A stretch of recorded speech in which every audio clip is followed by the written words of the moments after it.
Okay, let's start. Let's begin. Let's talk about the message of Leviticus 19 in the New Testament.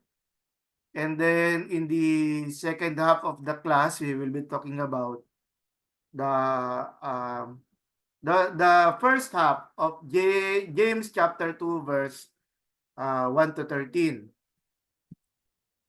So the lesson will be composed of three parts, three main parts. Um, I mean, this is for the first half, no? So yung second half is not included. So we will be talking about the message of Leviticus 19 to ancient Israel. So we will be doing a bit of Old Testament. Okay. May klase. Meron. Okay. We will be doing a bit of Old Testament talk first before we jump in sa Leviticus 19. And along the way, you might think of the question, are there continuities or discontinuities? No? Kasi if you read the entire book of Leviticus 19, you will see that there are discontinuities in chapter 19, no? Especially when with regards, for example, sa handling yung slaves, no? Wherein today we no longer practice slavery, but again, you could see that the chapter of 19 belongs to a different culture and time. And that's okay. The second part is we will be looking at the effect of or the influence of Leviticus 19 to the New Testament. So we will touch briefly yung sa Gospels and then the function of Leviticus 19 in two of the Pauline letters. That is the letter to the Romans and then Galatians. And then finally, for first half of our lesson is that we will understand the message of Leviticus 19 in the entire book of James. Okay. So let's first talk about the message of Leviticus 19 to ancient Israel. So ano na lang, I give yung assignment na lang sa inyo, no? Or if you choose to, you could read with me yung Leviticus 19 na while we're doing a study, no? Kasi very advantageous talaga when you look at the text sa Leviticus 19 and along with its principles. Yes, magandang hapon, Pastor Jerry. Thank you for joining us. Magandang hapon po, sir. Uh, so the date of writing of Leviticus is important kasi to whom was the text addressed to, no? Kasi if you would be saying yung ano yung Greek title ng Leviticus sa Septuagint, ano ang isang meaning nun is of the Levites, no, of Leviticon, so of the Levites. So but again, is the message of Leviticus only for the Levites or is it a message for the entire Israel, no? So I present two theories lang. Siguro there are other theories as well. For example, monarchical during the time of ano na to, post na to na kay David, most likely na the temple was already standing, no? So we may say monarchical time during the time ng mga children na nila Solomon. So because the temple is already there. But again, let's limit dun sa two theories, no? Kasi the first one is follows the statement na no? Moses said, no? Moses said. When you think of Moses speaking, so the chances are Moses was still alive and we assign the time of writing and the context within the wilderness, no? Within the wilderness of Israel. Ayun, dito na rin si Pastor Saldi. Ayan. Good afternoon po. So, if the context is Israel in the wilderness, so hindi pa sila nakakapasok sa promised land. And when you think na hindi pa sila nakakapasok, uh, um, they are still being ang concern nila is establishing the worship, no? The sacrificial system ng Israel at saka yung concept of behavior, which is about the what we call holiness code, no? Si Banstra, kasi di ba nandiyan yung 4th century, the so-called P material. 4th century is ano, no, post-exilic. Ibig sabihin, pagkatapos ng exile, nakauwi na yung mga Jews, no? Na inalaw sila na makauwi. So this is the within the Persian period, Persian. According to Barry Banstra, a close examination of the language style and presumed sociological setting of the law suggests that in their present form, they have come from the exilic period or later. Okay? And then other books of the Hebrew Bible, Ezekiel, Ezra, Chronicles, have a close affinity with the priestly code. So yun yung sinasabi nating P material, priestly code. And they are all post-exilic, but the traditions behind many of the Levitical laws may go back as early as the pre-monarchic period. So, sa area na yun, agreeable ako dun kay Banstra. However, kung i-apply mo in context, ang Leviticus during the exilic period, no? Is, meron ngang Levite, meron ngang nagsulat, kaso, sino naman kakausapin niya? Kalat-kalat sila all over the, meron iba nasa Babylon, meron iba nasa Assyria, meron iba nasa Egypt. So kalat-kalat sila. So kanino mo ito address? So ang isang potential nito is that in order to save yung kanilang culture, in order to save yung sabing oral tradition, isinulat nila, okay? Para makip nila yung record bago dumating yung time na wala nang nakakaalala ng kanilang mga traditions. Now, bakit naman iniisip ko na ito ay post-exilic? Kasi ang isang malaking pangyayari na nangyari nung Persian period is binuo yung Second Temple during the time of Zerubbabel, no? Time nila Zerubbabel ay pinagawa yung Second Temple at may mga Levites na nag-COE-an sa Jerusalem.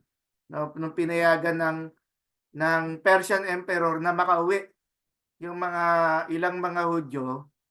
So, ang isang magiging consequence nun is bubuhayin uli nila yung mga kanilang pagsamba, yung mga pista, no? Unfortunately, syempre, hindi siya mapapractice na parehong-pareho kasi wala na doon yung tabernacle, yung wala na doon yung Ark of the Covenant, di ba? No? Kasi during the Babylonian destruction of Jerusalem noong 586, including the temple, ay nangyari, nowhere to be found yung Ark of the Covenant, no? Nowhere to be found. So merong possibility nito na na nasa na ba ang Ark of the Covenant? Nasa kabay ba ito ng mga Hudyo? Tinago ba ito, no? Parang treasure hunt na binaon sa lupa. O kinuha ba ito ng mga Babylonian, no? So isang malaking problem 'yon. At walang nakaka-establish ng na 'yon kasi nga kung ito ay tinatago ng mga Hudyo, nagpapatuloy siya as a secret, di ba? Kasi wala namang temple kagaya ngayon, wala namang temple. Meron lang yung part lang ng what we call the Wailing Wall, no? Isang portion na yun na pader na actually pa yun, yung pa yung nagse-separate sa labas ng campus, no? So hindi siya yung talaga yung part ng temple na building, no? Hindi, so again, mas functional kasi para sa akin that yung Leviticus, ilalagay mo siya during the time of the exile. Kasi, meron kang community na kinakausap at may mga Levites na naroroon para magturo nito. Okay? Pero, ayoko na masyadong i-argue yung yung date of writing. Pinapaliwanag ko lang, hindi siguro, nandun yung question mo. Ano ngayon, sir? So, yung Leviticus 19 ay, Leviticus, the book of Leviticus, ay means siya to teach, no? To teach yung mga Hudyo, yung post-exilic community, na mga bumalik sa Jerusalem, sa Judea, at nag-decide sila na mag-stay doon at buhayin, no? Buhayin yung mga tradisyon ng ng mga Hudyo, no? Ayan, nandiyan si Brother Ogie. So again, para sa akin, post-exilic yung ano, yung complete, yung final form. I'm not saying na ano, meron talagang mga traditions within Leviticus na napakatagal na, no? Kasi for example, paano ba nila malalaman ano yung mga pagkain na pinagbabawal sa kultura nila, 'di ba? So kailangan merong basis at yung dietary law po ay nakalagay po sa ano sa Leviticus, no? Sige. So the division of the book of Leviticus, 27 chapters siya. Sa 1 and 7 tungkol dun sa mga sacrificial system, 8 hanggang 10 about the priestly ordination, and then pati yung ano yun, yung um, concept nila ng clean and unclean sa 11 to 15. Ritual purity ito, no? And then the Day of Atonement, isang chapter siya sa 16 bago magpunta doon sa 17 to 27, which is about the Holiness Code or Holiness Manifesto. Galing ito kay Victor Hamilton.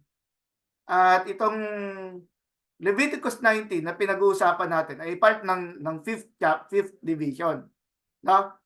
Nandiyan siya nakalagay itong ano, yung concept ng holiness, no?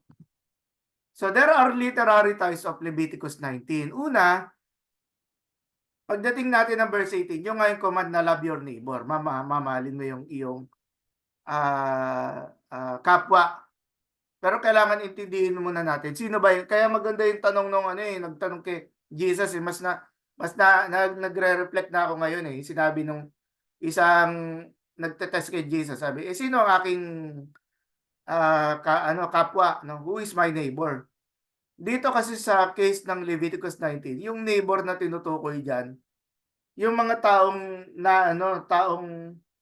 taong naabot mo na nakikita mong nahihirapan, no? Kasi when you say nahihirapan, may mga mayayaman na nahihirapan sila, 'di ba? Not necessarily economic 'yan kasi may ano ka nga, mayaman ka nga, may magandang kotse, magandang bahay mo. Baon ka naman sa utang, 'di ba? So, ano rin siya hindi natin minamasama yung mga may utang. I'm saying na ano yun, isa siyang form ng ano ng struggle sa buhay ng tao. Siyempre meron din talaga economic. And then second literary ties is sa Ten Commandments, no? Decalogue kasi is a technical term. At makikita natin mamaya din sa James chapter 2 verse 1 to 13 ay meron siyang tatlong commandments, no? Inaalud siya. Yung third commandment, which is to hindi gagamitin yung name ng God in vain, yung do not commit adultery, tsaka do not murder. Nakalagay siya sa James chapter 2 verse 1 to 13, ano? And then third literary ties is of course kailangan i-consider yung worth and dignity ng tao, okay? So loving a person like oneself. At pag ang banat dun sa James chapter 2, no, verse 2 onwards, dun pa lang pag nakakita ka ng isang tao na hindi maayos yung pananamit niya, 'di ba? Tapos ang kasabay niya yung isang magandang pananamit, and then i-welcome siya. Yung ano, yung mayaman, "Oh, dito ka sa ano, dito po kayo," no? Binibiro ko si Pastor Norman sa ano, sa church dito sa Tansana. Doon din umattend si Pastor Angelito. Kasi kapapagawa lang nila ng ano, ng pastoral office, no? Tapos yung building ng church, yung pastoral office ay katabi ng garahe, no? So hindi siya karugtong ng building, ng main building ng sanctuary. Sabi ko, biro ko kay Pastor Norman, ano ba 'to? Ito ba yung Holy of Holies, no? Pag merong mga magagandang mga bisita na, "Dito po kayo," 'di ba? Kasi aircon po dito, 'di ba? Tawa naman si Pastor Norman. Sir, naka-set apart. Oo, naka-set apart, oo, kasi gano'n talaga. Pero hindi, siyempre hindi naman natin sinasabi na wini-welcome lang natin do'n yung mga VIP, 'no, na para na lang ma-picture out lang natin ng tsaka humor lang 'yan. Now, balikan natin yung Leviticus 19. So, ah, ano siya 'no, yung hindi medyo sabihin natin, Hindi direct yung pagpapakita niya dito sa ano, no? Pero discernible. Discernible yung ano, yung what we call the Ten Commandments within within the book of Leviticus 19. Now, siguro nagtataka kayo, bakit wala yung number 1, yung no other gods? Mamaya, yan nga ang pinaka-emphatic sa ano sa Leviticus 19. So, nandiyan yung ano, no, yung sa second commandment is about yung paggawa ng mga ano, no, mga imahe. Tapos yung nga yung pag-iingat ng ano, ah, ah, hindi mababastos yung pangalan ng Diyos, no? And then keeping the Sabbath, honoring the parents, huwag papatay. Actually, nakaugnay doon yung ano huwag papatay, huwag ka magtatanim ng galit sa puso mo, no? So ano yun hatred and then anger. Yung isa anger. Pag magagalit ka, maingatan mo na hindi ka magkasala. So naalala natin yan parang Ephesians, yung sinabi sa Ephesians na wag papaabutin yung sundown na nagagalit. And then yung adultery and then stealing and then yung pagsisinungaling sa kapwa, false witness, and then yung ano, ay, hindi pala to, no covering, no coveting to, no? No? No, may wrong spelling ako dito sa ano. So, inaantok na siguro ako niyan nung ginagawa ko yan. Well, also ano talaga when we think of Leviticus 19, napakaganda ng social justice na message na Leviticus 19. So, kung i-divide natin yung structure, meron siyang introductory formula, that's the first 2 verses, and then meron siyang tatlong set na laws. First set of laws, naka-focus dun sa kay Yahweh, yung naka-focus dun sa kailangan mag-sacrifice ka muna. Ganun kasi, di ba? Hindi ka basta pasok na lang sa Levitical sacrificial system. Hindi yung basta papasok ko na lang magsasabi ka kay Yahweh. Kailangan meron ka munang may paghahandog muna. No, may paghahandog. And then merong second set of laws. And then syempre meron third and then merong conclusive exhortation. No? Hindi natin madidiscuss lahat to. In fact, hindi natin masyadong madidiscuss yung second at saka third, no? Pero at least magkaroon kayo ng idea how it works. So, sa beginning sa beginning ng Leviticus 19, na-discuss dito yung holiness, you shall be holy for I am holy, which is also cited sa 1 Peter, no? Na ano siya isinulat ni Peter. So, this is the highest development of ethics in the Old Testament, no? No, ganun pala ka central yung position, yung role ng Leviticus 19 kasi buong Old Testament ang ina-argue dito, sabi ni Mark Rucker, no? Wala na raw mas magiging magandang expression ng Jewish ethics, no? Na makikita sa buong Old Testament maliban dito sa Leviticus 19. So hindi din talaga natin ini-ignore itong book na to, no? Kasi siguro minsan pag nagbo-book reading kayo, no?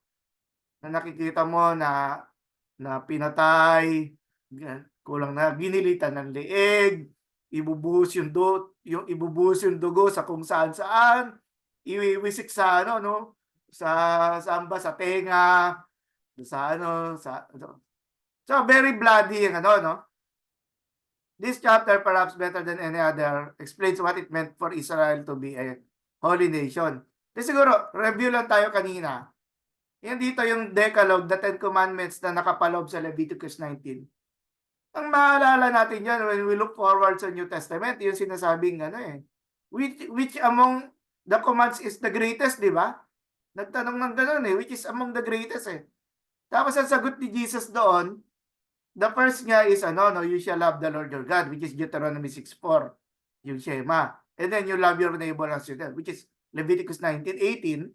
Tapos sinabi ni Jesus diyan naka-hold yung dalawang commands na ito. So, makikita natin explained here na yung 10 commandments, no? Nakapaloob siya sa nakapaligid siya sa Leviticus 19.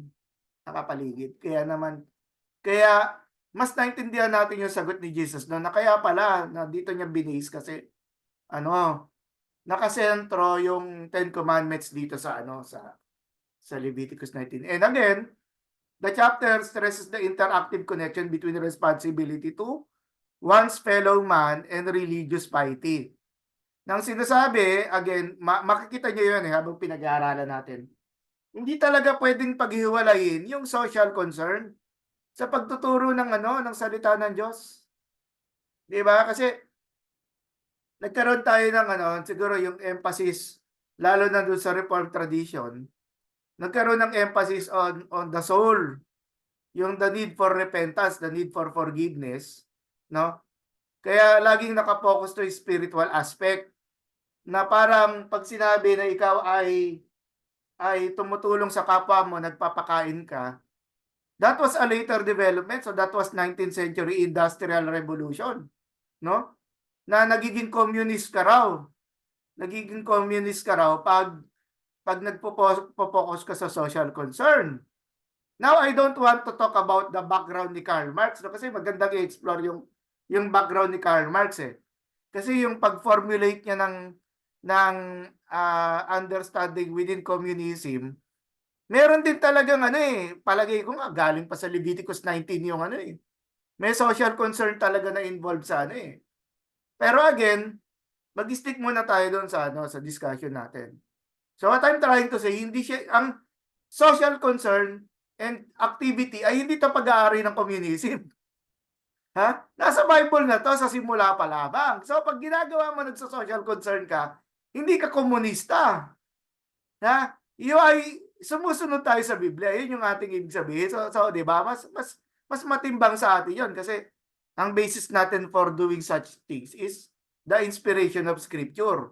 Kaya nga natin sinusunod, di ba? So there is a sense of continuity coming from Moses. Kung titingnan man natin siya, Moses, sila Aaron, yung mga sons ni Aaron, the Levites, na nadadala sa atin sa time natin ngayon. Now going back, sabi pa rin ni Mark Rucker, I am the Lord your God. Napaulit-ulit ito sa Leviticus 19, no? 19:3, makikita niyo 'yan. Meron din I am the Lord your God, no, yung personal level. So hindi naman ito sinasabi na na kumbaga bakit pa ulit-ulit yung no, maya't maya magsasabi ng law and then sasabihin ni Yahweh, I am the Lord, no? So in Leviticus 19, we find the most concentrated occurrence of this phrase in the entire Bible again, no? To remind the congregation that the one giving the laws is holy. Emphatic ito, yung pagbibigay ng command. And pag makikita mo, yung social gospel, yung pagtulong sa mga mahirap, laging inuulit doon within the context of Leviticus 19, na I am the Lord, no? I am the Lord, na parang bang, kaya nga maganda magkaroon kayo ng personal reading ng Leviticus 19, whether kasabay nito, o kaya naman pagkatapos nito na ma-review ninyo. So, be holy because I am holy. In the entire universe, He alone is holy. Kasi meron sinasabi dito in contrast dun sa creation. No? Naalala natin last meeting, dun sa discussion natin sa metaphors, no? Ay maraming portions nun yung yung about the theme of creation, napaka-strong. Dito naman, pinapakita, di ba, ang isang meaning ng holiness is separated, di ba? Separated. So si Yahweh, pinapakita na He is separated from creation kasi siya yung creator no? Yun yung concept, yun yung nagbibuild ng theology natin That God is holy means that He is exalted, awesome in power, glorious in appearance, pure in character, no? God's holiness is contagious. Wherever His presence is, that place becomes holy. So, following John Hartley pa rin, being Yahweh's representative on earth, Israel is to evidence in their community characteristics that are similar to God. So reflection at saka modeling. Si Yahweh ang model, kailangan sumunod yung yung mga mananampalataya, no? Kailangan sundin ng Israelites yung Yes, yun, Pastor Jonathan, magandang hapon, no? Nandito tayo sa Leviticus 19. Ini-interpret natin from the OT. Yan. So bago tayo magpunta sa New Testament, no? Then yun, be holy because I am holy pa rin. According to Icron, Walter Icron, naalala niyo si Walter Icron class? Sa Covenant, yung theology ng Covenant, Old Testament theology ng Covenant sa ano. Hindi ito yung Old Testament Covenant ng Reform ba? Kung hindi yung ano, yung understanding niya ng Covenant na nag-hold sa Genesis hanggang Malakay, di ba? So sabi niya, bale sinight siya ni Rooker, the Holy God wills not only to separate His elect out of the world for His service by sanctifying them, separation being the normal meaning of holiness when predicated of man, but also to see the immaculate purity of His nature. So again, bakit ito importante doon sa sinasabi ni Icrod? Kasi nga, it shows dito, aware si Walter Icrod about the concept of yung ano, yung imputed righteousness, di ba? Yung sa case ni Martin Luther na sinasabi that we were saved because of faith at we are made righteous. So merong imputed righteousness, no? At dahil doon sa imputed righteousness, somehow yun yung weakness ng understanding na paano yung gagawin natin sa day-to-day life, no? So hina-highlight dito ni Icrod na dahil ang mga Christians were called to holiness, dapat meron talaga tayong gagawin, 'di ba? Meron talaga tayong avoidance doon sa sinasabing ano, sinful impurity, 'di ba? Kasi yun yung expected, tapos sinabi reflected in the holy people. At pag naalala ko when we talk about holy people, mentioned na naman diyan yun sa First Peter, di ba? Pagdating ng chapter 2, sinabi that the believers are the royal priesthood, di ba? A holy nation. So makikita natin dugtong-dugtong ito eh. But again, we will be talking about the book of James, hindi First Peter. So looking at ito, pag isa-survey niyo yung Leviticus 19, makikita natin ito, yung social justice dito sa verse 9 to 10 kasi yung word na poor, no? Word poor, yung needy at saka yung stranger nakalagay doon. Na kailangan, pag sinabing stranger, ito yung mga, again, when we think about the context, ito yung mga pinalayan sa kanilang lugar, o kaya naman napilitan silang umiwas kasi nasa gitna sila ng mga digmaan, di ba? No? Yung kinailangan nilang ano, tumakas, ganyan. So kailangan daw tulungan daw yung kapakanan nila. And then sa verse 13 to 14, yung pagtuturo ng respeto, maging magalang. At isa nga sa mga nabibictimize dito, yung mga napagbubuntunan ng ano, yung yung nabubuli sila, yung mga hindi nakakarinig, no? Hindi nakakarinig at hindi nakakakita, no? So, sinasabi dito, wag daw nating mamasamain yung kanilang ano, yung kanilang nararanasan, kung hindi ay magpakita raw tayo ng galang. And then, yung verse 15, yung do not show favoritism, mamaya, malalim yung usapin natin dyan sa, ano, when we get do sa James, no? No, yung tungkol sa favoritism, o kaya naman sa, ano, partiality, pag another term. And then, yung love your neighbor shows that meron tayong hindi talaga na, ano, yung part ng social justice. Meron talagang responsibility ang church. Again, hindi talaga siya separated sa pangangaral ng mabuting balita, no? Yung kung mahal natin ang ating kapwa, meron talaga tayong action na gagawin at very strong si ano doon si James doon when we get doon sa chapter 2 mamaya. Doon sa first part ng James na yun yung focus ng ating lesson. And then you shall love the strangers as yourself, no? Nilagay sa verse 34. At you shall use balance weights, no? Kasi ang social justice, imagine niyo ito, ano class, no? Yung merong timbangan, no? At sino ba merong timbangan? Sino ba merong kiluhan, di ba?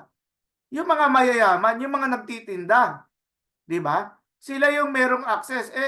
Kunyari ikaw, mamimili ka lang, di ba? Wala kang timbangan. Paano mo malalaman kung tama yung sukat, di ba? Kaya ano kumbaga dito pa lang sa 35 to 36, doon sa mga nangangalakal, lugi na agad yung, 'di ba? Lugi na agad yung mahirap, no? Kasi bukod sa marami ay hindi nakapag-aral, 'di ba? Hindi pa nga nila yung madedetermine kung ano, kung tama yung sukat, no? Si Kuya Jim parang ang gusto ko, no? sa kanyang background. Parang gusto kong makarinig ng mga kwento sa kanya tungkol sa mga nadadaya na sukat Daya na sukat, na timbang, pero siguro sa ano, sa ibang pagkakataon yan, Kuya Jim, ano? No, may Dati ako kinalaman sa nagbibigas sa sir eh. Oo, Dati oo, wholesaler ako. Kaya puro timbangan. oo, yun. Ay, oo nga. Tama yung ano, nangontrata nga pala ang Kuya Jim sa ano, sa area na ano. So, ang tanong, sino ba yung marginalized at saka yung mahirap sa Leviticus 19? O, kita nyo ha, pinagtsatsagaan ko to. Pero ano naman, happy naman ako sa ano, mga resulta, no? Praise God. So, nandun yung word na poor. So, ito yung poor, yung economically poor, no? Wala talagang pera. And then, merong hired worker. Mamaya, ano kayo, itong hired worker na to, pati sa Leviticus, pati sa Book of James, na-discuss ito, no? Sa Book of James. Kung gusto nyo tingnan, chapter 5, makikita nyo doon. And then, yung deaf and blind sa verse 14. Tapos, yung slave girl, kasi pag sinabing slave girl, wala siyang choice, no? Wala siyang karapatan, no? Anong gawin sa kanya ng amo niya, gano'n. Ang masakit yung number 5, yung sinasabing daughter sold to prostitution. No? Kasi ito, ang tumutukoy dito yung magulang. No? At tayo naman, alam din natin nangyayari ito sa society natin ngayon. No? Hindi lang ito yung kunyari daughter sold to prostitution sa idea ng sex, pati sa ano, sa digital pornography, di ba? Na nakakalungkot, pati sa digital pornography, yung mga anak na yung mga magulang ang nagtutulak, no, yung anak mahulog sa ganito. Kaya nakakalungkot talaga.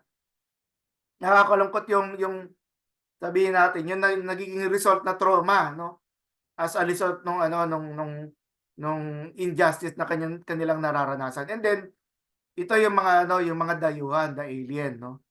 Or migrants, etc. Sojourner, so maraming terms pero we know ito yung mga walang sariling bahay, no? Walang sariling bahay. Kung ilalagay natin sa understanding natin ngayon, pwedeng ito yung mga homeless, no?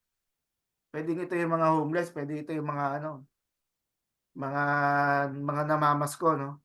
Pero buti na lang tapos na yung Pasko. Sabi ni ano ni Bodan Hrobo, di ba kung tama yung pronunciation ko. Verse 14 also concerns a lower class. The physically challenged. So pwede nating masasama dito yung mga may mga mental issues, no? Because of their inability to defend themselves, these people are more exposed to abuse, ridicule, and cruelty. The evildoer does not fear charges from the deaf or the blind. Kasi pag inatake mo, hindi sila gumaganti. Diba? Hindi ka naman magugulat ka, bigla kang sisipain sa mukha nito, no? Yung pala, black belter pala ng taekwondo ito, no? Pero hindi ganoon, di ba? They cannot hardly witness the crime and testify at court. So hindi lugi talaga kahit sa pananawagan nila ng hustisya, di ba? Diba? However, Yahweh who hears and sees everything will surely heed their cry and take drastic measures against the abusers. As many Old Testament texts testify, Yahweh takes the abuse of the weak very personally. So, kasi nga, again, when you look at Leviticus 19, paulit-ulit, I am the Lord, di ba?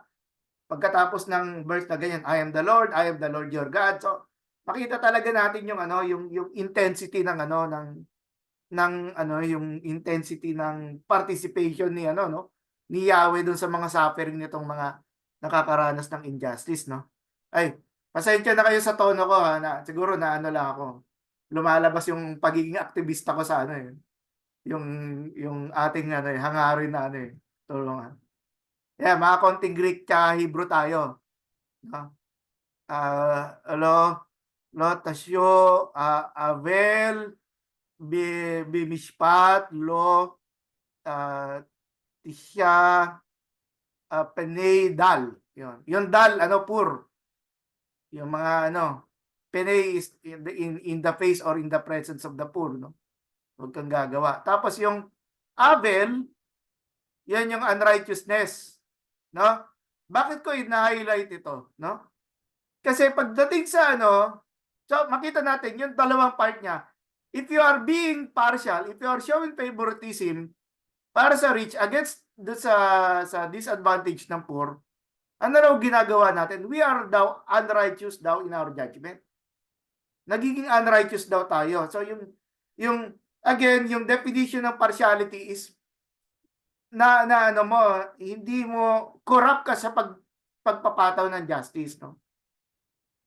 Ito yung Greek version niya, no? O poiesete, adikon, and krise, no? Yung word na adik, no? Narinig niyo na yan, di ba? Adik, adikon. Diyan po yan, yung adik, na ang dikaios means righteous. Ano, no? Dikaiosune is righteousness. Pero yung yung nakalagay doon na prefix na letter A, means kawalan. Kaya, do not be unrighteous. So, nagiging addict daw tayo sa ano, sa pagsasagawa ng hustisya, no?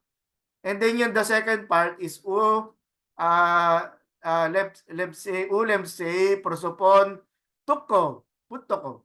Hindi ito yung nakadikit sa pader, ha? Na tuko, no? No?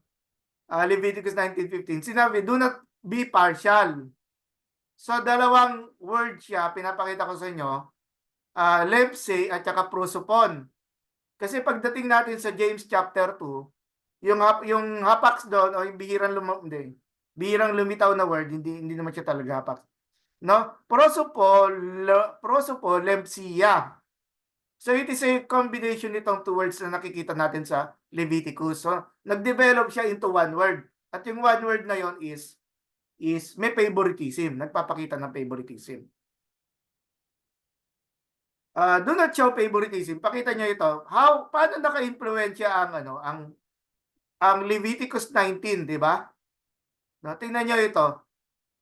James 5:4, look, the wages you failed to pay the workers who mowed your fields are crying out against you. No? So, yun, ang understanding kasi ganito, kunyari panahon ng anihan, di ba? Tayo, ang problema natin ngayon, El Nino no? Yun ang problema natin ngayon, yun yung nasa balita. Pero daw, pagkatapos daw, gapasin daw yung mga trigo. Nag-aantay itong mga yung mga tao na babayaran sila. Di ba naalala niyo yung parable of the talents? Ganun daw talaga ang konsepto. Pagkatapos nila maggapas, bago sila umalis, iabot na yung bayad sa kanila. No? Ang problema, yung landowner, no? Ang pera niya puro 1,000, no? Yung tatlong persona, sabi niya, wala kasi kaming barya no? Wala kasi kaming barya. So namumove ngayon yung no? Ang idea nito, mga kapatid, pag hindi na bayaran yung hard worker, uuwi siya na walang pera, wala silang kakainin para sa gabi na yon. So yung nalalaman natin, sinasabi natin, isang kain, isang tuka. Hindi yan sa Pilipinas lamang, no? Universal problem yan. Kaya nandun yung kailangan na maibigay yung At siguro naalala rin natin yung ilan dito sila nandiyan pa ba si Kuya Saldi? No? Kuya Saldi ba nandiyan pa? Pero anyway, 'di ba alam natin 'yan, 'di ba? Pag tayo yung love gift natin pagkatapos natin mag-preach, no? Naantay natin, 'di ba? Hindi maabot-abot, no? Parang umiyak, no? Umiyak pa tayo, no? Ay, si Kuya Jerry napapangiti no? Pero binabanggit lamang dito mahal natin yung mga nasa church, no? Pero yun lang yung idea ng realities no life na kumakagat ng ganyan. And then ganun din yung Leviticus 19:9-10, no? And when you reap the harvest of the land, to harvest your field, automatically the verb is harvest. And then syempre yung harvest, so harvesters, ganun din yung second part ng James 5:4, 5:4. So dito pa lamang, kitang-kita na natin yung Leviticus 19. Hindi pa natin mamaya. Kasi very central sa usapin natin yung yung love your neighbor as yourself And then yung hinighlight ko in blue, no? The Lord Almighty, no? Yung yun na naman, no? I am the Lord your God. Sa atin, parang ang understanding nito no? Uy, lagot ka, no? Lagot ka. Humanda ka, ganun, meron ganun. Sa Amos yata yun, di ba? Yung no? Prepare to meet your God, no? Humanda kayo, no? Okay, let's go back ito. Love your neighbor, which is very important sa ating sa usapin natin ngayon. Sa verse 17, you shall not hate your brother. Pinasok ko muna yung verse 17 kasi iniintindi natin yung context eh. There should be a context. Hindi yung babasahin lang natin yung Leviticus 18 and then takbo na tayo sa New Testament, di ba? Nakikita natin diyan the contrast nga naman sasabihin. Pastor, very obvious naman eh. You shall love your neighbor as yourself. Parang madali siyang pag-usapan. Pero yung sasabihin, you shall not hate your brother, which is the contrast of something that is positive. Di ba? It is talaga, malaking reminder, bubuhay natin, lest you incur sin because of him, no? Yung magkasala dahil sa hatred, no? And then you shall not take vengeance. Yung pag-iiganti rin. Hinighlight dito yung hatred, yung pag-iiganti, at saka yung yung pag-iingat na magalit. Magalit ka na magkakasala ka dahil nagalit ka. Hindi masama magalit. It is part of the human emotion. Ang masama dito, yung galit mo maglilid sa kasalanan. So again, hindi na naman siya makakapasok doon sa sinasabing categories of loving your neighbor as yourself, di ba? Tapos ayun na naman, I am the Lord, yung insertion na naman ni ni Yahweh na na bakit mo ito dapat gawin? Because I am the Lord, di ba? So si Malamat, pangalan niya ito, translated love, Ahab, as be of use to or be beneficial to or matuto kang mag-assist, Parallel ito with the word help, pagtulong, So yung you shall love your neighbor is parang ang understanding ni Malamat. You shall be helpful, Dapat matulungin ka. Automatic 'yon, Sa Tagalog, meron tayo yung pakikipagkapwa. Dapat marunong kang makipagkapwa. Marunong kang umunawa, madama mo yung kalagayan at ka talaga, maging matulungin, di ba? Si Hartley naman, certainly in the parable of the Good Samaritan, the emphasis is on love that acts to benefit another, At ang gandang i-reflect ng Leviticus 10:25, but kasi pati yung pera niya, yung Samaritan, naglabas siya ng pera, nag-spend siya ng time, Hindi siya, nung nadala na lang sa inn or yung parang clinic, yung ninakawan. Saka pa lang siya nakauwi. In fact, sabi niya nga, babalikan niya pa eh, So in no case should one allow his own selfish interest to prevail when this would be harmful. So iniintindi natin yung dimension ng, kasi nandun yung question paano ba natin mamahalin yung ating neighbor? So dito natin, it's good na merong ganitong understanding yung mga nakikita natin sa word study ng Malamat, ni Malamat. Kasi yung agape, very popular na yan. Sasabihin natin that is godly love. Pero paano nga naman natin ito ma-express? Siguro ito magandang presentation ito. Now si Kellogg, hindi po ito yung masarap kainin, yung breakfast cereal. Apelido po ito sa kay Rooker. Most instructive it is to find it suggested by this order as the best evidence of the absence of and the truest expression of love to our neighbor, that when we see him doing wrong, we rebuke him. Kasi when you look at 17 and 18, meron siyang kinalaman sa justice din. Sa pagsasagawa ng justice, hindi mo lang siya mahal. Kasi minsan mahal mo yung tao, pinapakita mo yung pagmamahal mo sa kapwa, pero hinahayaan mo naman na ginagawa niya yung mali. Diba? Sa para dito kay Kellogg, sinasabi niya na part ng responsibility ng loving our neighbor is wag nating hahayaan na nagpapatuloy siya sa masama. So again, hindi natin kinokonsente. So very, very positive at saka naka-proactive yung yung perspective dito ni Kellogg, So, love of neighbor in the context, Paano ba may papakita yung ano ba ang context ng loving our neighbor? Kasi kailangan maintindihan natin ito bago tayo mag-proceed sa New Testament. The love for our neighbor, it is acting in holiness, di ba? A while ago, I showed to you the structure of the book of Leviticus. At ang Leviticus 19 falls doon sa sinasabing holiness code, beginning chapter 17, di ba? Kaya naman, ang pagmamahal sa kapwa ay pagpapakita ng pagiging separate or kabanalan. And then it is also the expression of fulfilling the Ten Commandments. So again, yung sinabi ni Jesus na we fulfill daw the covenant, the commandments the law of God, para sa mga Hudyo, alam na nila ito. Tayo hindi natin ito alam. No? Ayan, yung magandang hapon, Pastor Julius, diyan, no? No? So yung loving our neighbor, no? So ano na lang, panoorin nyo na lang mamaya sa replay, no? Anyway.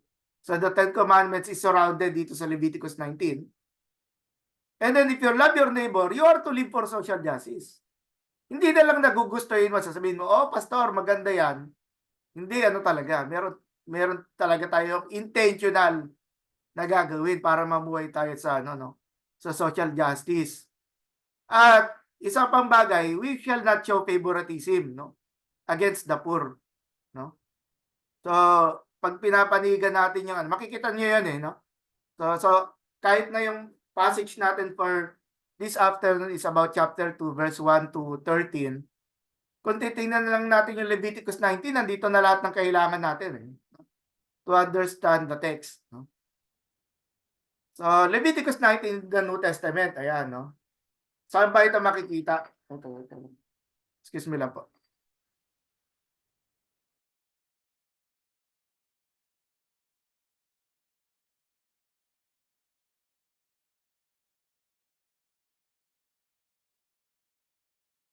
Okay, so now naintindihan natin yung Leviticus 19, di ba?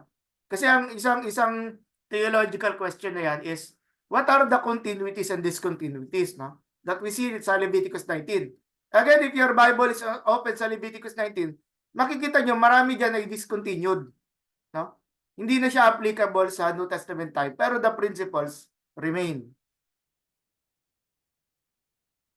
So, there are allusions. Una, yung be holy, no? 1 Peter 1:15. But as who is called you is holy, you also be holy in all your conduct. At nandun din yung Ephesians 1:4. Even as He chose us in Him before the foundation of the world, that we should be holy and blameless before Him in love, no? So tingnan nyo ito, class. Biglang sumingit dito yung in love, no? Hindi po dahil February ngayon, actually malapit na nga mag-March no? Pero yung tinutukoy dito, yung connection ng word holy, holiness and love, no? Saan ba natin makikita yan? Leviticus 19. Sa Leviticus 19 din siya kumukuha ng argument niya, di ba? Romans 12:1, I appeal to you, therefore, ito, paborito natin to. No, present your bodies as living holy and acceptable to God, which is your spiritual act of worship. So again, ang background nito is yung sinabi sa Leviticus 19 na be holy for I am holy. Well, of course, hindi lang naman yun doon makikita kasi meron pang ibang mga text, mga verses na kung saan nasasabi din yung tungkol sa holiness ng Lord. Pero nagiging particular lang tayo at the moment sa Leviticus 19. 1 Corinthians 6:19, yung temple, yung body as the temple of the Holy Spirit. So again, dito gumamit si Paul dito ng metaphor. And again, sa city of Corinth, nandun yung meron silang doon, no, may temple sila doon sa mga Diyos-Diyosan, di ba? Na sinasabi, hindi ito yung tunay na templo kung hindi tayo. Taga lang, pala. How about yung loving your neighbor in the gospel, no? Kasi kanina, loving your neighbor. Sa gospels muna tayo. Makikita natin sa Matthew, 3 beses nag-appear yung yung naka-influence rather, yung Leviticus 19, no? Matthew 5:43, yung you have heard what said, you shall love your neighbor and hate your enemy. Yung isang background nito, yung lex talionis, no? An eye for an eye, no? Pag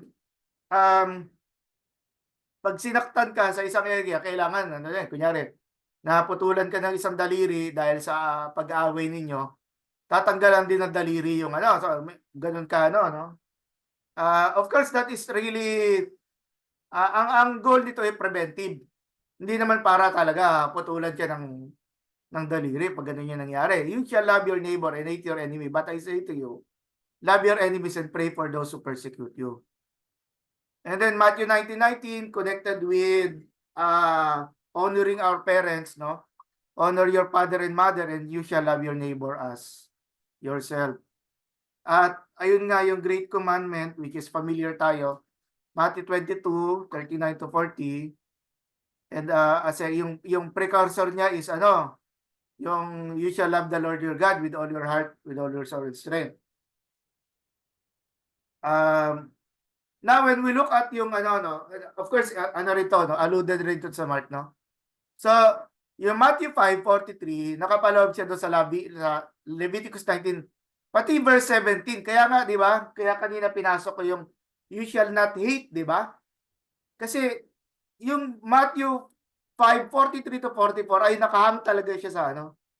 So hindi lang verse 18 kundi pati verse 17. And then yung Matthew 19:19 yung ano, yung the loving your neighbor at saka yung 10 commandments. Bagamat isang commandment lang yung tinutukoy dito. Pero what we know is the context, no? Yung loving our neighbor is within the context of the 10 at naipakita ko na yun kanina sa ano, nung pinag-aralan natin yung Leviticus 19.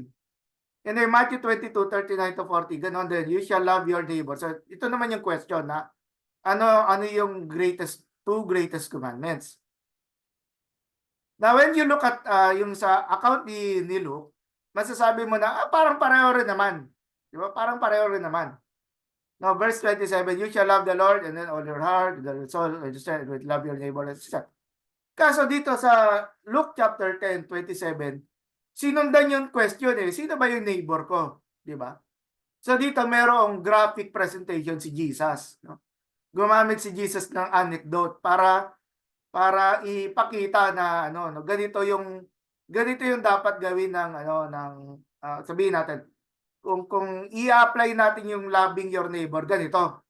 Kasi naalala ko doon sa Sermon of the Mount may sinabi doon na pinagpe-pray natin at tinutulungan natin yung mga tumutulong sa atin, di ba?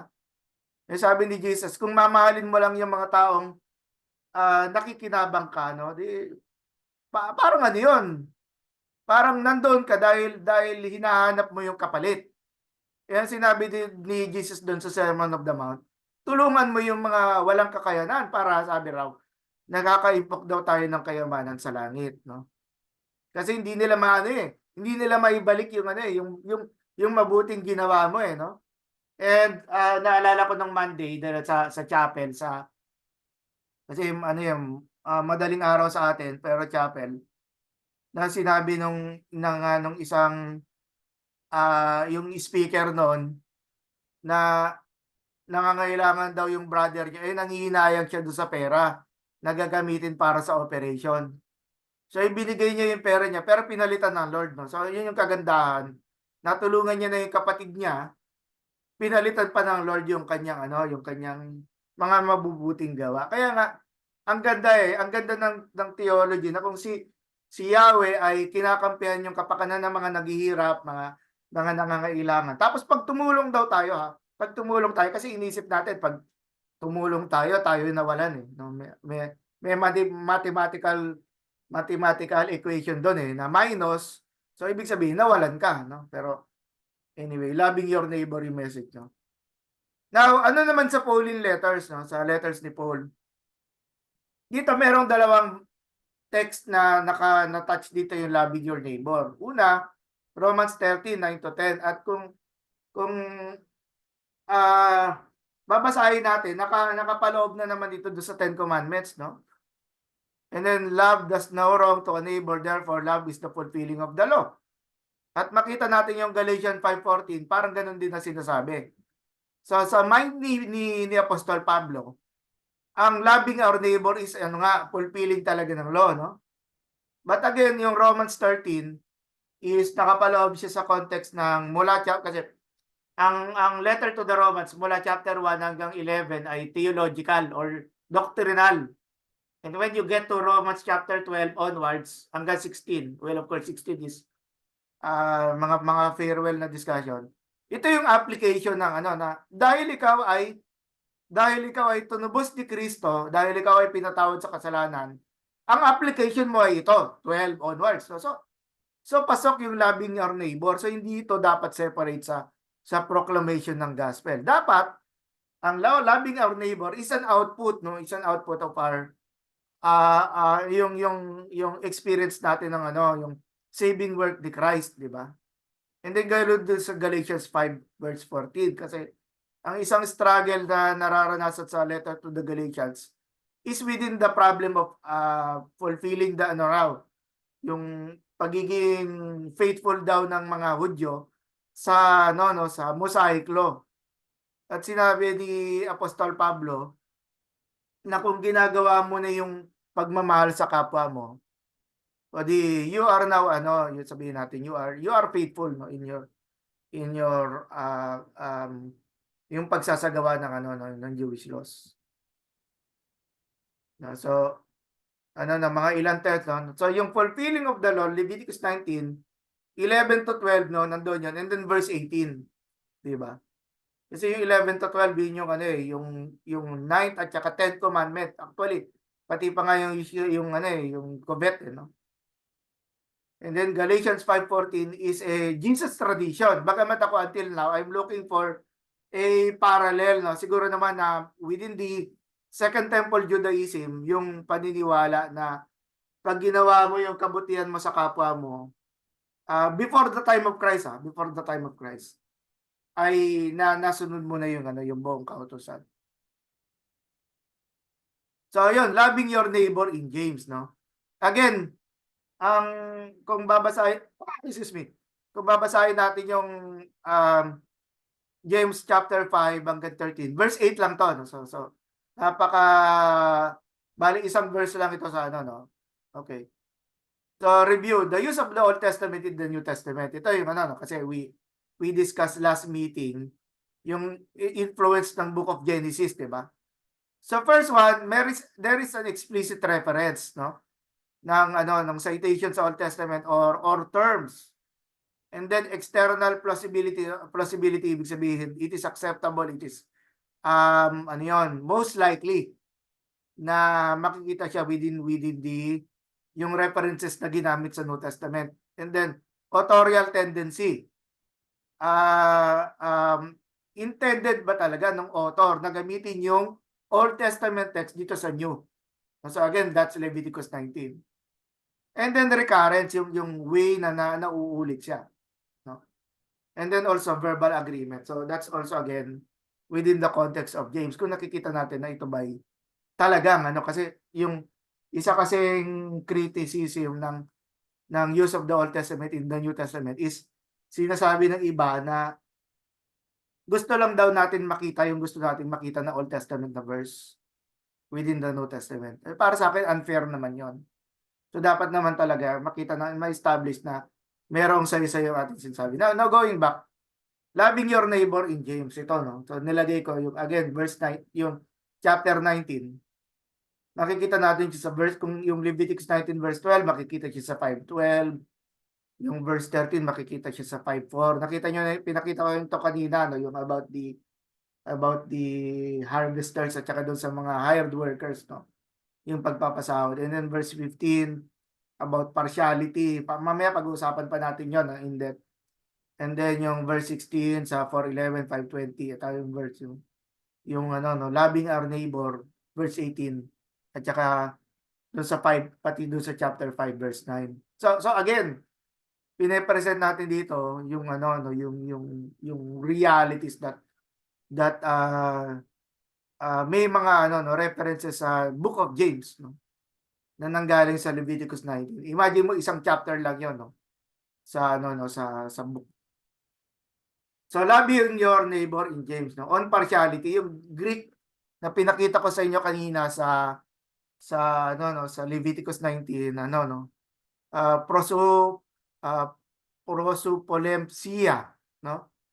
At kung sa New Testament natin titingnan, Romans 2:11 sabi, for God shows no partiality.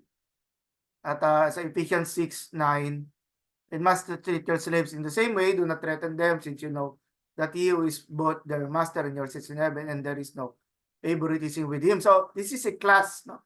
This is between slaves and masters, no? Pero again, sinasabi dito ni Apostol Pablo, isa lang ang Panginoon ninyong dalawa, di ba? And then Colossians 3:25, ito yung yung warning, no? Anyone who does wrong will be repaid for the wrongs and there is no favoritism. Again, ang makikita natin dito yung pagtatanggol, no? Yung panananggol ng Diyos para sa mga mga walang kakayanan, no? Mga mahirap at mga nangangailangan. Sabi ni Lockett, this cluster of shared terms and concepts not only suggests a high degree of verbal agreement, no? Yung again, yung method natin ng Old Testament in the New, but the types of similarities are also somewhat unique.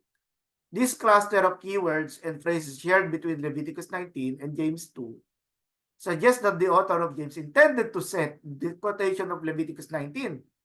So again, if we are going to raise the question, maliwanag na ito ay continuity. No, kung ano yung tinuro ng Lord kay Moses, kay Aaron sa mga Levita, doon sa mga Israelites when they were in the wilderness, nagpapatuloy itong command na ito. To the point na parang nagtatanong ako di ba? A while ago, I opened when was the book of Leviticus written in its final form? At ang isang sinabi ko doon, during the 4th century, which is the post-exilic era, kung saan yung mga Hudyo ay nakikipamuhay kasama na yung mga Gentile. Diba?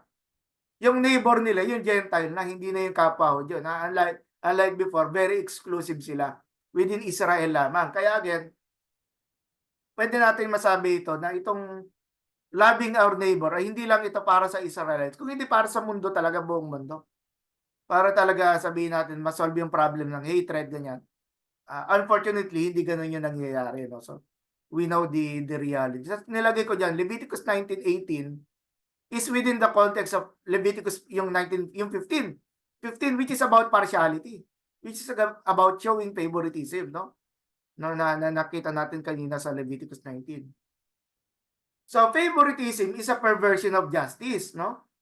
No, although ito ay tumatalo na tayo, moving na tayo forward, no? Opposite to love, James chapter 2 verse 4. And become judges with evil thoughts, no? Yung pasinin niyo dito class, yung word na judge, no? Kasi dito sabi, kayo na ba ang may karapatan maghusga? Sino yung dapat nyong paboran, sino yung tulungan niyo, sino hindi, di ba? And again, tingnan niyo yung word evil thought. Kung kanina yung doon sa Greek word, yung addict, di ba? Adikon. Doon sa first part ng James 19 verse 15, wag daw tayong maging unrighteous sa paghusga. And then 2 verse 9 supports the idea, but if you show partiality, you are committing sin. Di ba? And then 2:13, for judgment is without mercy to one who has shown no mercy. So, ano yun? Hindi pagiging maawain yung yung idea ng 2:13, no? And again, that is ano yun? We are committing sin daw, no? So against still Lockett, James argues that partiality and faith in Jesus Christ are incompatible because the scripture says, love your neighbor as yourself. Therefore, just as one should not commit adultery or murder, one should also not show partiality because the law is whole. So si Allison naman, Dale Allison in Lockett, he insists that the point of James' argument is to make explicit that showing partiality to the rich is not an issue of etiquette, but a matter of Torah. Favoritism contradicts love of neighbor. To love neighbor is set within the context of the prohibition against partiality and unjust judgment in 1915. So again, naalala niyo yung Greek word dun sa Septuagint, no, sa Leviticus 19. It is adikon increases, no? Increase pala. So it is showing unrighteousness in showing unrighteousness in justice in our judgment. Okay, so ayun po yung presentation natin ng Leviticus 19 at kung paano siya naka-impluwensya sa mga New Testament documents. At pinakita ko nga kanina yung ilang mga verses kung saan nakapaloob yung you shall love your neighbor. Meron ba kayong mga tanong o meron ba kayong gustong idagdag o gulong?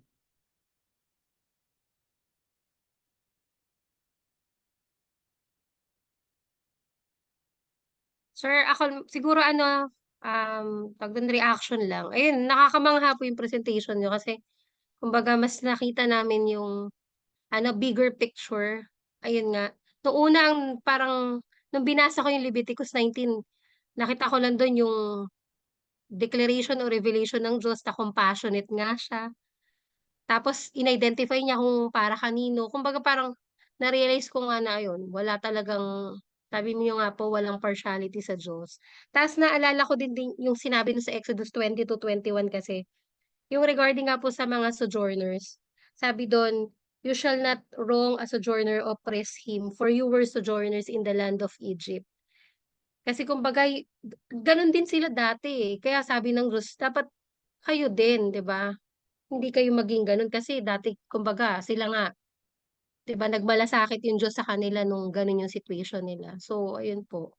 Tsaka yung naalala ko pa yung last na discussion natin regarding James, yung faith without action is kumbaga dead nga po. So, makikita talaga natin na yung love dapat meron talagang ginagawa. Kumbaga yun yung parang application po talaga yung pinakita diyan na yung diniscuss niyo po. Pero nakakatuwang ma-realize yung mas malalim pala na ano, na pag-atake dun sa ano, sa Leviticus 19 tapos kung papaano siya ire-relate dun sa James po. Ingat lang tayo dun sa word na atake ha, kasi baka ano eh. Hindi, ang meaning yung Ay, hindi. methodology or Sir, yung hindi negative, hindi negative, pedagogy, ang opo. tinutukoy ni Teacher April yung pedagogy, yung paraan ng paghahayag ng ano. Sige, thank you, Sister April. Alam ko madidiscuss pa, ang dami yung connection ano, pagbabaybayin natin yung Deuteronomy tungkol doon sa sojourner, doon sa poor, yung ano. Hindi ko nga alam pa na nasabi yung sa Leviticus 19, yung paggagapas. Naalala niyo yung kay Ruth? Si Ruth at saka si Boaz, nandun siya sa field ni Yes po, Boaz. opo. Ganun yung ginagawa ng ano, meron siya ganun tradition. Eh si Boaz kasi alam niya kamag-anak niya si ano eh, si Naomi. And by default, kamag-anak niya si Ruth eh na syempre gusto nilang ma-ensure na may makain sila. Sa yung mga taga yung mga magsasaka ni Boaz, no, sinasadya talaga nila na para maraming maiuwi. Itong sila ano, Opo, yung sila maraming Naomi. nalalaglag. Oo, Oo, wag na maraming ano, so sinasadya talaga. sinasadya, oo. Thank you. Again, thank you, Sister April. O iba, yung mga ano, mga ka-discussion natin dito.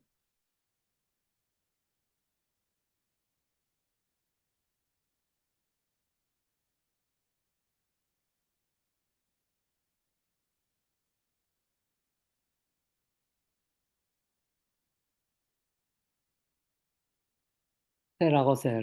Ay, Kuya Jim, sige po, pakinggan natin. Oo. Doon sa Leviticus 19, na ano ako doon sa unang 2 verses, yung Be holy for your God is holy. Ah, parang na na no, not imagine. Nabasa ko ng isang ano na yung because we failed, yung failure ng tao to reflect the image of God, or sometimes yung reflection na yun ay makita natin na dahil dun sa tinatawag na Romans 3:23, we all fall short of the glory of God. Eh lahat yun hindi tayo makapunta dun sa kanyang pagiging holy, but it is a imperative command na to be holy. Kaya minsan makikita na kaya lang natin gawin yun kung we follow the law, obey ang buong ng Panginoon, lahat ng kautusan niya. Pero 'di ba, sa atin naman, nobody can truly follow it point by point. Pero sa natin, it's only through the sacrifice of Christ, kaya nag-imputation yung righteousness ni Christ sa bawat believer, at nagpapasalamat tayo doon bilang sinner na we are redeemed. Kaya siguro yung pinaano rito ng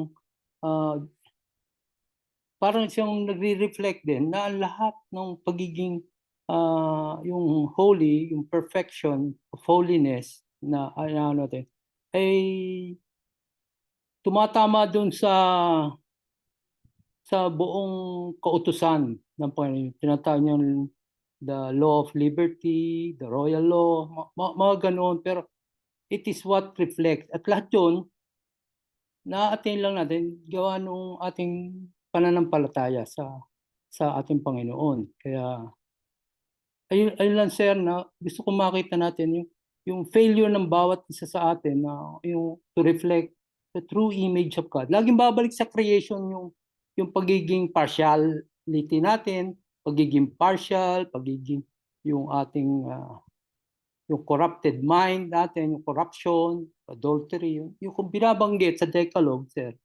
Lahat yun nag-reflect sa ating corruptibility. Kaya siguro, kung isipin, paano magkakaroon ng, sasabihin mo ng makakuha ng isang bagay na imposible magawa ng tao. Pero sa pinapaliwanag ng Leviticus up to the New Testament, ay magagawa pala yon.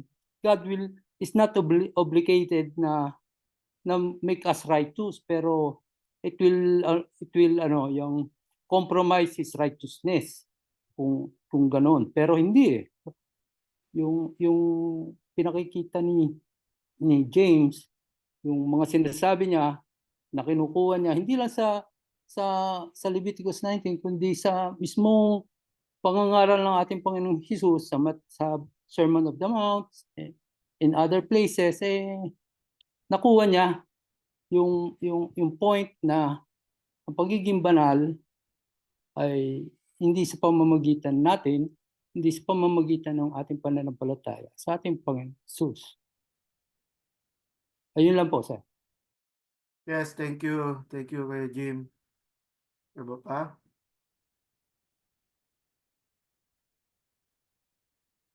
Sir, sa akin po siguro, sir. Opo, Kuya Jer. Yung sa Leviticus 19 verse 9 to 10, sir, yung tinuturo ko dito ni Lord kasi ang nakikita ko po dati, naalala ko nung ako, kasi isa rin po akong magsasaka doon sa probinsya po namin. Talagang yung nangyayari po doon kila Rose at kay Naomi po doon, na parang nababalikan ko lang po, na nangyayari din po sa amin yan dati, kasi ako dati ay talagang kapag time ng tag-ani, pupunta rin po ako doon sa mga basakan or sa mga palayan. Tapos may mga, sabi nga Ma'am April kanina, may mga nalalaglag po dyan or mga minsan naiiwang mga tawag ko sa amin yung laylay, yung inani na naiwan po nila. Yun ang kinukuha po namin, nilalagay sa sako. At parang tuwang-tuwa kapag umuwi ka kasi parang ang saya-saya ng pakiramdam mo na nagkaroon ka kasi kailangan mo. Itong itinuturo ko dito sa akin ni Lord itong pagiging generous po. Ito yung hindi lang po doon sa nangyayari to sa mga Israelites ay tinuturo sa kanila ng Diyos na maging generous sila, kundi at huwag maging madamot, kundi hanggang sa ngayon sa panahon po natin na talagang kailangan natin dapat ay talagang maging generous po tayo sa kapwa natin, na kung anong meron tayo, hindi man yung sa pera, hindi man yung sa pagkain or anumang klaseng bagay na may maitulong tayo sa kapwa natin. Ang itinuturo ko dito is maging generous po tayo sa kapwa natin. Kagaya ng sinasabi ni James po na sabi niya yung faith natin ay i-put natin into action. Yung kagaya ng faith in obedience nga sabi niya na makikita din po doon kay Abraham na talagang itinuturo sa atin na yung practicality ng faith natin na dapat i-apply po natin sa pamamagitan ng gawa natin na may pakita natin yung love natin, kagaya ng sinasabi natin kanina, yung love natin sa neighbor po natin. Kaya yun yung aking nakikita at na itinuturo po sa akin ngayon na talagang sabi nga ni Ma'am April kanina, malalim pala tong ng Leviticus na to. Dati parang mga batas lang po nila yan, pero sa ngayon po talagang ipakita sa atin na talagang dapat magkaroon tayo ng pagmamahal sa kapwa natin, na ito yung tinuturo sa atin ni Jesus Christ sa pamamagitan nga po niya yung love ni God through Christ na ipinamala sa atin, naging generous siya na sa pamamagitan ni Kristo, ay talagang ipinakita or ipinamala sa atin yung generosity ng ating Diyos. Yan po yung aking nakita at ko po ngayon sa aking sarili po, sir. Thank you, ang ganda. Thank you. Lahat naman ng mga additions ninyo magaganda. Pastor Lito. Yan. Kasi marinig si Pastor Lito. Namanghalang din ako kanina dahil doon sa findings ni Martin Luther na nung una hindi niya kinikilala yung isinulat ni James. Pero makita natin yung iba ay nagpo-prove talaga na connected naman eh. At nakita ko doon, noon pa man, siguro yung matindi ng debate ang nangyayari sa mga fathers nung araw hanggang sa talagang ma-approve nila na talagang connected naman ito. Dahil kahit na hindi kabilang si James sa 12 alagad, kita natin yung pinagkunan niya ng kaniyang mga turo ay talagang naririto sa Leviticus 19, which is yun yung tinuturo pa ng panahon nila Moses, ng mga matatagal na, at talagang connected talaga. This is talagang ang ganda. Na-enlighten ako dito na talagang napakayaman nitong James na hinango at kinuha mostly on Leviticus 19. At talagang kapag ituturo natin ay talagang we are tawag dito na kampante na hindi tayo magkakamali sa theology or sa ating mga sineshare sa congregation. Ilang man po, Pastor. Yes, thank you, Pastor Lito. Ayoko ng Pastor John, Pastor Julius, Ogie.